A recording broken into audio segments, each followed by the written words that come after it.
I feel so empowered by what I learned.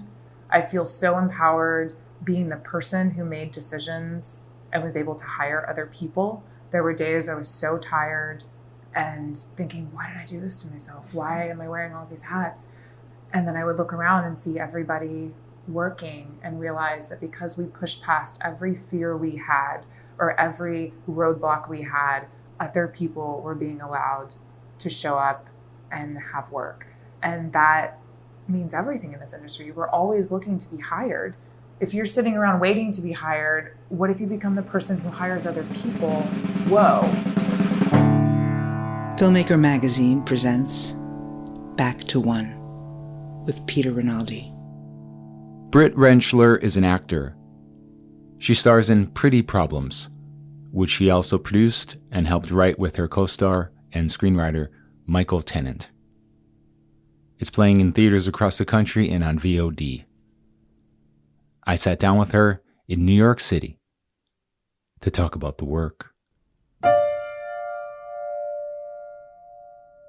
Sometimes this is about me wanting to know how a miracle was pulled off. Sometimes when I hear about an indie film like this, where friends put friends in the film, they did it with almost no money, with borrowed locations. I'm like, I want to root for this. I want to root for this.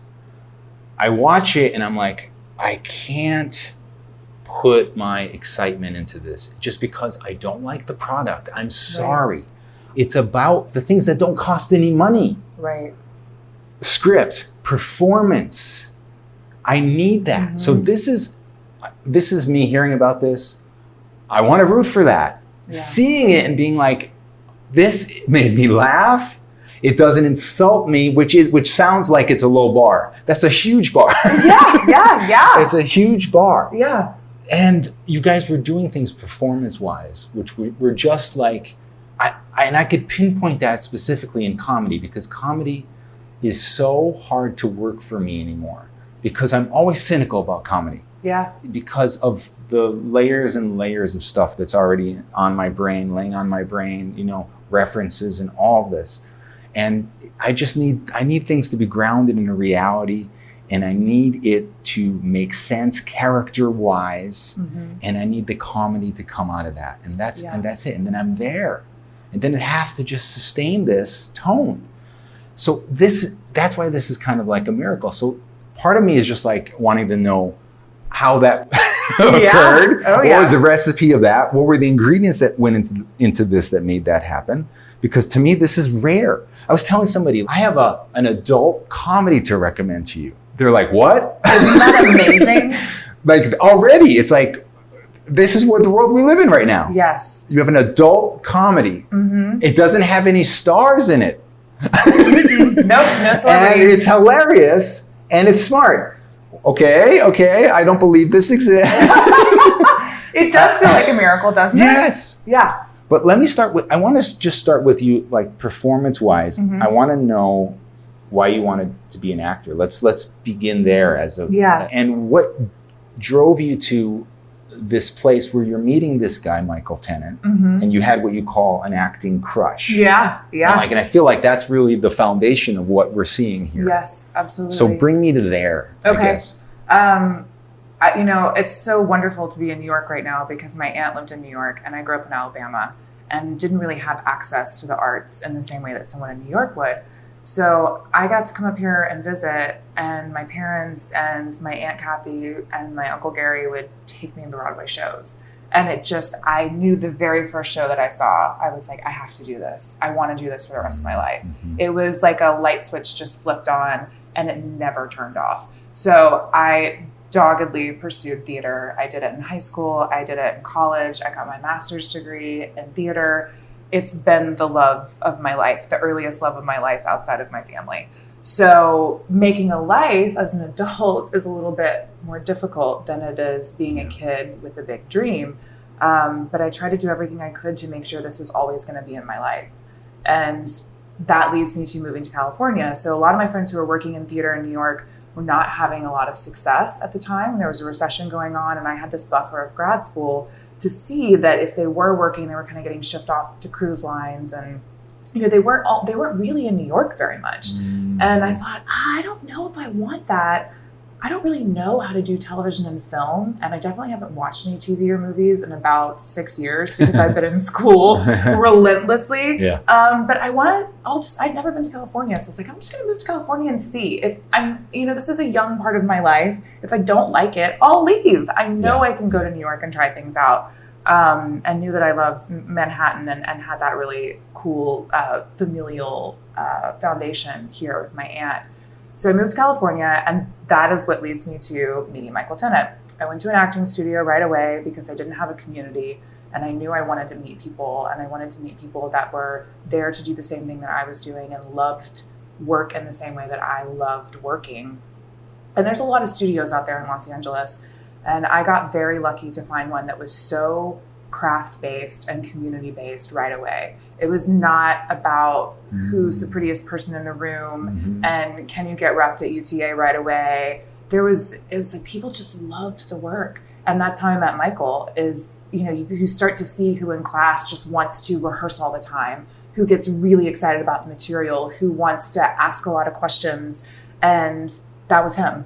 So right away, he had just come from New York, actually. So he was fresh from New York. I was fresh from Alabama. And we were in this really similar position of being vulnerable and new, but also so damn excited to be doing something that was outside the box for both of us at that point. And I think when you come up together like that, you watch each other grow. We watched each other try to get representation, try to fight for 2 lines on television, just so you can try to make your health insurance.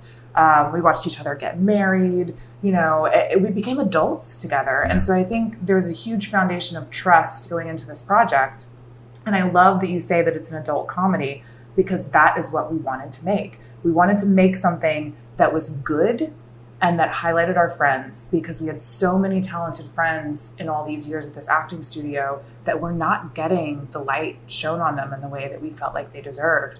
So quality was a real issue for us. I think sometimes in the spirit of let's go make a thing, we're going to grab someone's apartment. But there's not really a great script. There's not really a lot of focus on what the content is going to be. There's just the excitement of doing. And that's valuable for a ton of reasons, for sure. And I think it gets you closer to where you want to eventually be. But for this project in particular, Michael and I were really careful. We did a ton of table reads. We reworked dialogue. We reworked the script. We brought on Kestrin Pantera because this was her 3rd feature, and we knew that she had done things that we hadn't done yet and that we wanted to learn from her. And she really helped us nail some of the character arcs and the ending. She really knew how to close out structure, which is really important. And that was something we were learning. So it was a conscious effort to highlight really talented people and to make sure that our script was as sharp as it could possibly be. And we didn't go to make it until we felt like we were really ready. What was it about Michael that you were seeing in him in this class that made you, because it must have been something that also was in you. Do you know what I mean? Something that a reflection. was, there must have been some kind of sensibility in his way that you saw, that you knew was that you'd wanted to be a part of, and especially in acting class when you want to be with somebody good. You want to be with somebody because good. they make you better. Yes, absolutely. And it's a trust fall.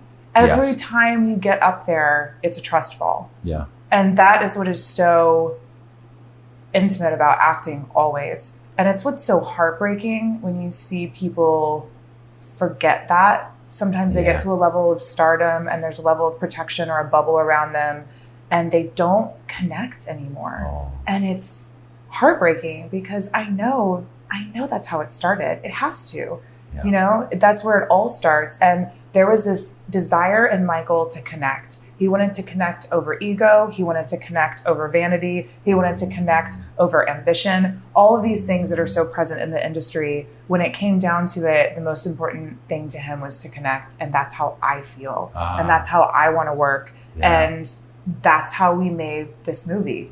We stayed in that place of exploration. And I felt like it's a reflection that we have for each other, that we definitely share, that we saw very quickly. And then we kept developing it over the years and just found even more trust along the path. That's amazing. Yeah. When I think of like collaborating with my friend whose comedy is the most in tune with mine, it didn't work all the time because I'm definitely an asshole. I mean, that's number one. But it's all maybe you're just discerning. Maybe, right? There's nothing wrong with being discerning. But it's also like sometimes I get a little bit in despair when a moment of subtlety is like his influence on that is to take it far. And I'm like, you just ruined that. You ruined that. But I'm imagining that this is the kind of thing that happens on like day 2, and you have like another year of working together to hammer all this out, right? Oh, yeah, is that what happened here? Is it just about not being afraid to keep going back over things? Yep, that's really what it is. Not being afraid to fall flat on your face, especially with comedy. Because that's it. Like, you got to try it. And if it doesn't work, oh man, like, you know it. No one's laughing, right? So at these table reads, we would have other people read our roles, and we would record and go back through and like see where material wasn't working. And we just kept going. And Kestrin was of the same philosophy of like, you know, if I laugh, it's funny. If I don't laugh, we're missing it. You know, so figuring those things out, there was a real on and off switch for the comedy. And then what Michael and I tried to really focus on, especially with Jack and Lindsay, was making sure that there were 6 other levels outside of the comedy that we were trying to vacillate between at all times in order to keep it grounded in humanity and a real relationship story. And that's what we fought for. And all of us were fighting for it from the beginning of the writing into shooting. You know, we would shoot it one way, and then we'd shoot it another way, and we'd shoot it another way. And then we get into the editing bay, and we had these options, and we were mixing things up until the very last moment to make sure we had the right alchemy of laugh, laugh, laugh, laugh, laugh. Ooh, ouch. Yeah. I recognize that in myself. Ooh, I've been through that in a relationship before, right? But there's a laugh, right? So we really consciously tried to make sure that we had a lot of colors of the rainbow, but that we were leading with the comedy. And it was painful. It's painful because you have to fail so many times and in front of so many people before you get it to a place that you want to show the world. Yes. You said somewhere something about you having an apprehension about playing this character, right? Yeah, I did. And what was that stemming from? The first layer of it was I and so many other actors, we work so hard just to be hired. And in my career, particularly with television, but even more recently with Uncle Frank and with Instant Family, I get cast as these character roles. And you start to identify your value with how you're hired. So to me, I'm a character, right? I'm a character actress. That's what I do. And so to not play Kat, to want to play one of the character roles was really scary for me because I was questioning if I was placing my value in the wrong space. And so it took digging down a little bit to see how much I had started to believe that my value was tied up in how I'm hired, and not really remembering that I'm a whole artist, regardless of how the industry chooses to respond to me. That was the first layer of it. And then the second layer was that Lindsay, it was really personal. Lindsay made me go to some of the yuckiest places that I thought I had left behind, particularly moving from Alabama, getting into this California culture where everyone was so fucking cool. And I wasn't. I was not cool. I was like an MFA theater nerd. I didn't understand the dating culture. I didn't understand the way that people communicated. I definitely didn't know what a mung bean ball was.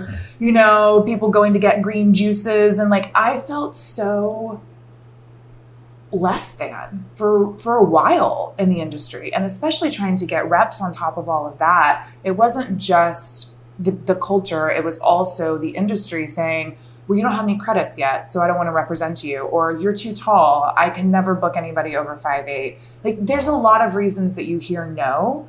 And so all of that kind of combined made me feel like what I was trying to work through was this neediness, this desire to fit in, this like desperation to be in the cool kids club. And that's what Lindsay's feeling. Right. I've worked really hard to let all of that go. Right. So to revisit it for this character was a little like, ooh, I hate these things about her, but it's because I hated them about myself. Yeah. So that was an interesting journey, but ultimately Michael and I decided that we had spent the most time with the script, that it mattered the most to us, and that at the end of the day, we could bring a grounded sensibility to these characters that was so nuanced just because we lived with it for so long, you know, and the project meant so much to us that while everyone else is goofing off and having a great time and improvising and like everyone's laughing their asses off, like it's difficult to be on set and just be the person who's like, wait, what? Oh, really? You know, you're just the receiver because you have to be that for the audience. You are the audience. Person, oh my gosh. And everyone else is like kicking off and having a good time and cracking up the crew. And you're just like, this feels terrible. It really does. Yeah. But that's just ego. Right. That's ego. And you have to trust that your journey is just as important. It's just different. And you have a different responsibility and you're playing a different role. And in the moment, it can feel a little more thankless because you don't get the laughs. But when you watch the movie all together, there's a real pride in that. Like we very much felt like mom and dad, you know? Mm-hmm. You know, we're like mom and dad have to play Jack and Linz because like mom and dad are going to show up and play Jack and Linz, you know? Mm-hmm. And it doesn't mean that other people couldn't have done it, but that's how we felt at the time. And looking back on it, I'm really glad that we did because we got to do something special together. And we have a lot of chemistry naturally as very good friends. And we went through that experience and it's, you know, it's a bond. It's a real bond. And TV can keep casting me as a character. You know what I mean? Right. Like I will still get character roles, you know? Right. So, but I did have this moment where I was like, wait, if I'm getting character roles, why didn't I play a character in this to strengthen my character credibility in the industry? And I just had to let go of trying to be so controlling and allow myself to make this project.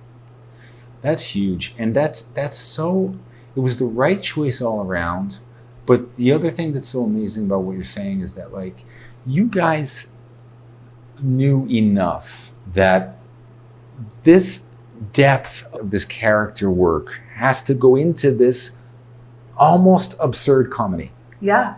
Yes. And that's why I appreciated it. You got somebody watching this who would have turned it off maybe if you hadn't done that. Yeah. You know what I mean? Yes. Because I could sense that. I can sense when things are just a little bit caricature. Mm-hmm. And I'm like, it's so much funnier when you're reaching down into it, something icky in a comedy. Yeah. And that's a big lesson. I mean, speaking of like where the audience might turn away, where they didn't, I'm just saying they didn't because I didn't, and I represent everyone. Hey, I'm cool with that. I like where this is going. This scene the first scene with this character, Kat, this is a moment here where it could go off the rails, where it's like, why is this woman taking her husband to this stranger's house? Mm-hmm. But you understand why. And I can't figure out though how you did that because it's so I guess it's probably J.J. Nolan's performance that's part of this, right? Usually, And there's something, but it happens really quick. I just want to know if you spent a lot of time on this. I did. Or if something just happened when you were filming where it's like you were just doing it over and over and realizing, okay, this is going to work. It was something that I felt connected to right away in terms of, look, and you never know if you're going to be right? You don't know until it's done. But I felt that there were two moments that I had to nail in order for people to believe this.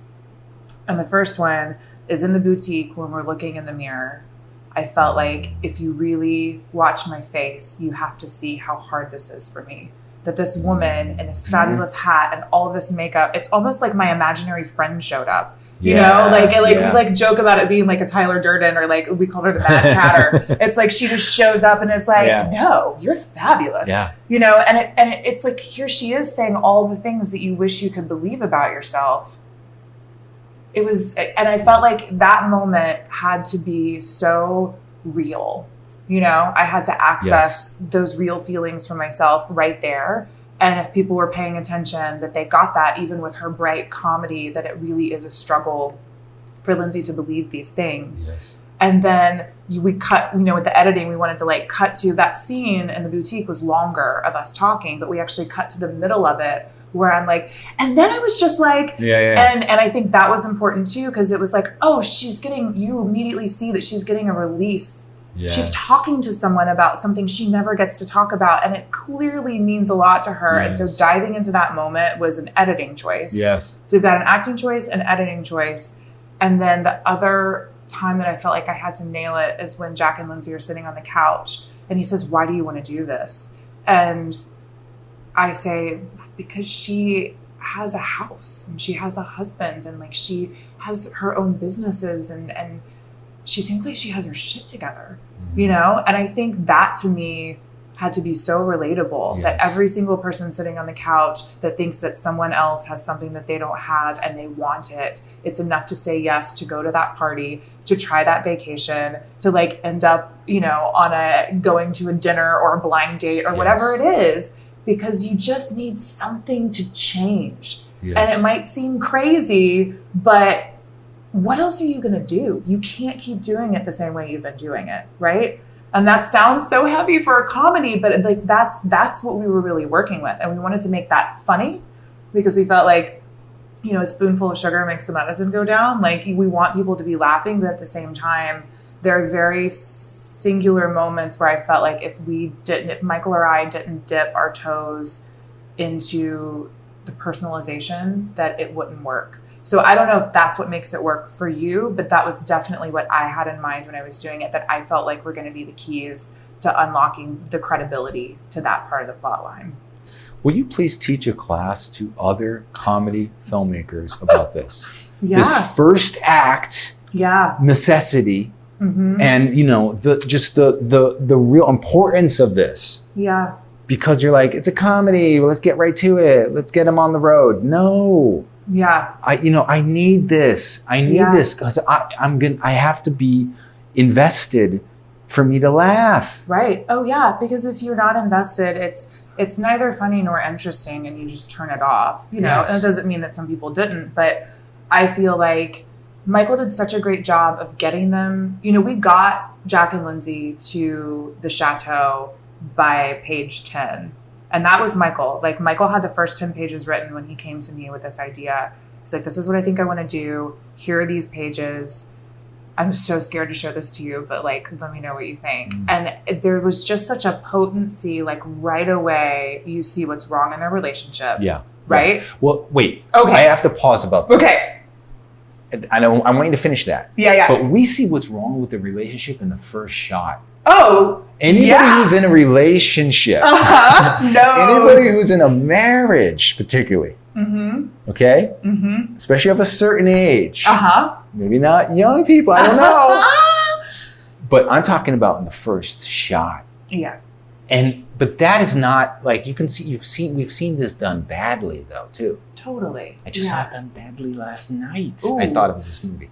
Yeah, I thought like I wish they knew just that bed moment. Where it's like awkwardness that was way too weird for a husband and wife to have. Right. They went too far in a direction. You guys had an awkwardness that was, you can tell that it's lived in. Yeah. But I wanted to just appreciate that. No, so that's how fast we know what's going on. Yeah. I feel like the way that I think about moments like that, and I know Michael does as well, is that it's like you want compound interest.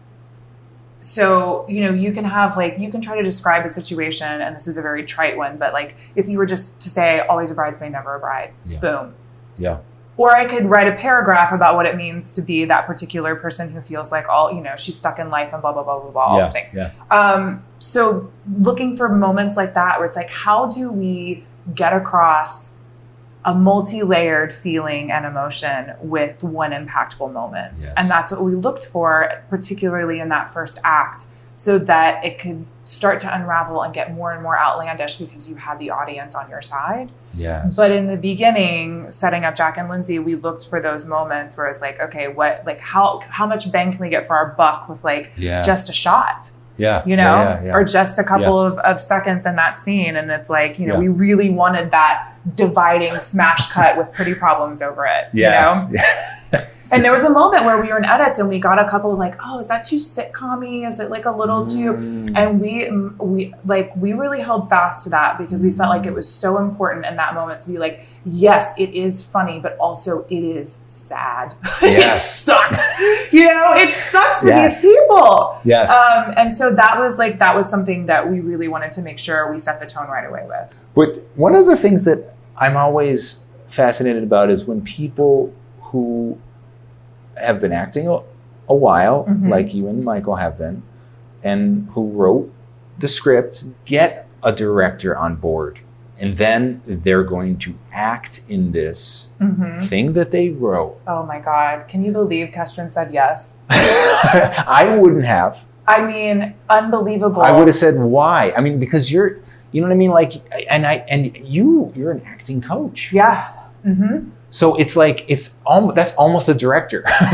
Right. Yeah. I mean, so why did you guys feel like you needed a director? Yes. You say, I can't believe Kestrin did it, but she did it. And then tell me because I've heard you talk a little bit about this, but I want to hear more like her impact on the project. Yeah. Yeah. There's a couple of things in there. I mean, my first notion is that, Michael and I felt very comfortable with the performances because, as you mentioned, I coach actors, I teach, I coach. I also know these actors. I know how brilliant they are. I knew they were going to give us amazing performances. Michael knew the same thing, same experiences, same coaching abilities. And, but what we didn't have was a feature film under our belts. Neither he nor I, we had done shorts. We had never done features. And we were so close to the project that we knew we needed somebody who had done this before that we could learn from, and also somebody who could hold a larger perspective while we were kind of buried with our heads in the sand with our characters and also with all of our producing duties. I mean, in between takes, I'm taking lunch orders from the crew and Michael's like moving cars around to not be in a shot, like and everybody was like, it was all hands on deck, but we had so many responsibilities. I cannot imagine also being the person who had to hold the entire vision from an eagle eye perspective. And also we knew that the performances would show up again, because we love these actors, but we really wanted someone with style. And style is something that you learn after function. And Michael and I felt strongly we could figure out function, but she had the experience and has worked so hard with her own features that we knew she was going to have a multi-layered experiential learning that we had not earned yet, So that's why, and then why Kestrin was that style. So I saw her trailer for Mother's Little Helpers and saw her website, and I was like, I love her eye. Like, this is all her creation. This is all her pitch. She wrote, directed, and acted in this, so I know she's not afraid to get her hands dirty. This is a woman I want to learn from. I want to know what's going on in her world and in her orbit. And I think a testament to Kestrin too is that she did show up. I sent her a pitch email and it had the script and it had our location and the fact that we were, pretty fully cast. But we were ready to go. We were just waiting for a director. And I think Kestrin loves to work. She loves the work. And so even though it was a bit of like, whoa, who are these people? And this is all put together and a lot of it has already happened. She instead saw it as, oh my gosh, this is going. I get to go work. It's already happening. I loved the script. I read it out loud. I was like laughing out loud while I was reading it, which she said was her test. And yeah, let's go do it. And that's, I think if you find people who love to work, they love to work. And that was everybody on this project is a person who just wants to be in the ring, getting dirty, doing the best we can. And that was her spirit. Yes. And she said a wonderful thing that I imagine must have really impacted you as an actor and all the actors, which is that the actor is the specialist for the character. I love this. Just like that as a mentality for a director. Meaning, like, I think it's even the mentality a director should have that is a writer-director. Mm-hmm. Mm-hmm. I am not the authority on this character. Mm-hmm. The actor is. I can argue about it. Yeah. I can go back and forth. But they are the specialist of this person. Yeah. And so having somebody that's thinking that at the helm of this, and it's your character that you created, so that must have been so empowering, right? I mean, it was incredible. Yeah. So it does something to this dynamic between the director and actor. Yeah. Right? Yeah. There's trust immediately. Yeah. There's trust and there's a respect for the work that the actor has already done. And there's space for it to shift, but ultimately to know that the director is saying, I don't know your character better than you do. Yeah. I promise you. You are the specialist. And what was amazing is she would often come to me with something and I would disagree with her. And she'd go, okay, tell me why. And I would tell her why. And she was like, oh, yeah, no, that makes total sense. Yeah. So it even strengthened my understanding of my own character to have to go to bat for certain things, which I think is part of her genius there. And I know she knows that. Yeah. She's not purposely creating conflict, but she will directly communicate when she has a question or she has a disagreement. Yeah. And it's to give the actor the opportunity to fight for something. Yeah. And when they do fight for it, it deepens. Yes. And it only makes the performance better. Yes. The ownership kind of deepens of it, right? Absolutely. Then the agency comes more into play. Yeah. You guys had a successful time at South by Southwest. Uh-huh. Right? Yeah. And thank God it was not like everybody at home watching this and like you waving on a screen, which is unfortunately the way a lot of great films had to do it the last 2 years. Yep. And it just opened in 30-some screens. Yeah. It's crazy. It's crazy. This is, when Michael and I started this, he said to me, I don't need everybody to see this movie. I just need the right people to see this movie. Yeah. And what he meant by that was this can be a calling card. We can show people what we can do. Our actor friends are going to get amazing footage. We can prove our mettle as filmmakers. And hopefully, we get it on iTunes and we force all of our friends and family to buy it and we make our budget back, right? Yeah. That's what we hoped. And this is what we got. And it's so humbling, the people that have shown up to fight for us, the connections that people have had, that have been willing to give us all the way down to the music licensing. Someone in one of my book clubs helped me with an email address to get to a person. I hounded Loudon Wainwright because I wanted one of his songs and I emailed his publicist and I emailed his lawyer and I was like, please somebody get me in touch with him. I want this song. I'm an indie filmmaker. We probably can't afford it, but will you please try? Yeah. And people just kept showing up. And even at South by, we got into the festival, but we were the only movie in our category that didn't have celebrities in it. I was terrified that no one was going to come. We had a Monday morning slot in a 450-seat theater. It's death to comedy if you have 50 people show up and they're all spread out and the laughter doesn't catch, right? Yeah. So we went on this crazy marketing mission. We dropped pink high heel shoes all over Austin with this QR code, and it became a scavenger hunt for an invitation to our after party. And, Kestrin went to the local radio station. The Austin Chronicle published us. We really did this push to find locals because we thought, who's going to show up on Monday at 11:30? So press is mostly gone. What's going to happen? And we got there and it was completely packed. Wow. It was completely sold out. It was unreal. And then we sold out our next showing after that. We gave up our tickets to people who were waiting outside in line. it was, like when I tell you it was a dream come true in every sense of the word, I really mean it from the bottom of my heart. I can't believe that we got the distribution that we did with IFC. They've been so good to us. They're so diligent with their creators. They include you on the process. I mean, Kestrin was telling me about someone she knows who had worked on a Marvel project as a director and didn't even see a trailer. Wow. They weren't involved. They were not asked to be involved. Yeah. And that's very common if you get into bigger situations. So the fact that they care so much about our opinion, they've been so collaborative with us with all of the marketing and the trailer and the movie poster. And the movie poster was actually taken by our B cam op. She just we got everybody together one day and posed in a backyard, and of course with IFC took it and made this beautiful thing out of it. But it's just it can't get any more grassroots. Yeah. It really can't. Yeah. This is as grassroots as it gets. Yeah. With borrowed locations. Yeah. And most of our crew had not done a feature before, including our DP. Wow. It was just it was like alchemy, Yeah. Sometimes we planned, but we also got very lucky. We were very, very fortunate in a lot of ways that the right people showed up at the right times to help catalyze us into the next level. Yes. You thought enough to put your friends in this. Mm-hmm. And they rose to the occasion. Oh, and oh yeah.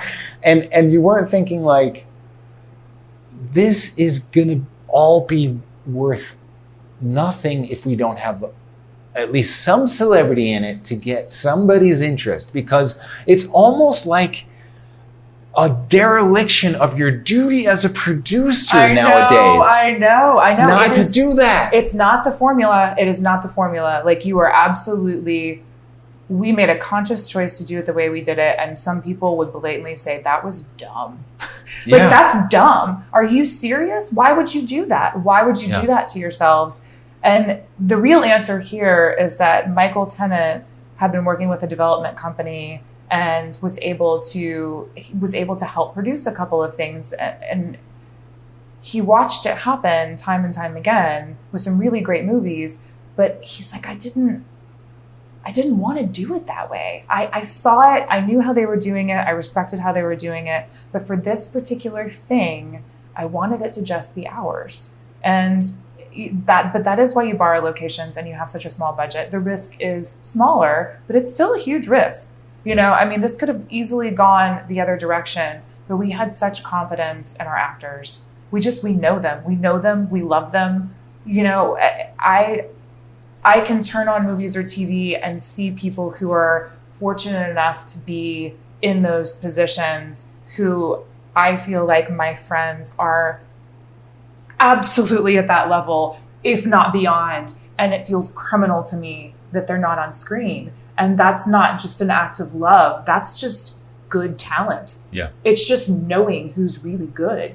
And so I guess in that way, it was a business decision. It's can it be a business decision to cast the best actor for the role? Isn't that insane that would not be true? Yes. So we lived under that banner. We flew that banner high, and I'm really excited that it worked out the way that it did for many reasons, but that being one of them. We got to elevate our friends. What better accomplishment could you ask for inside of a community but to be able to help everyone expand to the next level? Yes. You said at some point that, okay, you can go back to your character work in TV or whatever, and hopefully make health insurance. Yeah. So many people hearing this can relate. But does this experience make you want to do something like this again? Oh, yeah. Oh, I'm hungry for it. I'm so excited by it now. I feel so empowered by what I learned. I feel so empowered being the person who made decisions and was able to hire other people. There were days I was so tired and thinking, why did I do this to myself? Why am I wearing all these hats? And then I would look around and see everybody working and realize that because we pushed past every fear we had or every roadblock we had, other people were being allowed to show up and have work. And that means everything in this industry. We're always looking to be hired. If you're sitting around waiting to be hired, what if you become the person who hires other people? Whoa. And especially after COVID, you know, this was the first thing back. Like, no one had been on set in over a year. It was emotional to be back at work for everybody. Yeah. Now that you're on my radar, now that you have done this miracle. Yeah, it feels that way. Yeah. Now you have a fan in me. Thank you. Okay. So now I'm going to be holding you to a certain thing now as an angry fan, as a potentially. Okay. This is the accountability that we need. We can't get soft. Yes. We're not going to get soft. And you need to train other comedy makers just about, I don't want like them to do this movie. Mm-hmm. I don't want them to tell this story, of course. I don't want them to tell anything. I don't want them to imitate anything. Yeah. I want them to tell their story, but I want them to do it with depth. Yes. And that's it. And I want, I Those want it to be real. Those are the stories that I want to see. That's it. That's what I want to see. I know that's what Michael wants to see. When we first started working on the script, he had a list of movies to watch for me that were my homework, and they were his favorite little indie movies. One of them was Joshi, Joey Soloway's Afternoon Delight. Yes, the one I love. That's a masterpiece that hasn't been fully appreciated yet. Yes. Afternoon Delight, people. Yes. Okay. Yeah, so good. I love that movie. The one I love was another one. Mm-hmm. Overnight. The Overnight, which was really fun. Yes. So just watching all of these and thinking like, it doesn't have to be big. This doesn't have to be huge. It just has to be intentional. That's what we want. Yes. And if we can work with what we have and be as intentional as these movies were, and you can tell that the filmmakers cared about the story that they were telling and put everything they had into it, we can do that on any level. You can do that with $1 million. You can do that with $100,000. It's just important that you do it. Britt Rentschler, thank you so much. This was such a pleasure. Thank you. Back to One is a production of Filmmaker Magazine, which is a publication of The Gotham, formerly IFP. Listen to back episodes of this podcast at filmmakermagazine.com or wherever you get your podcasts.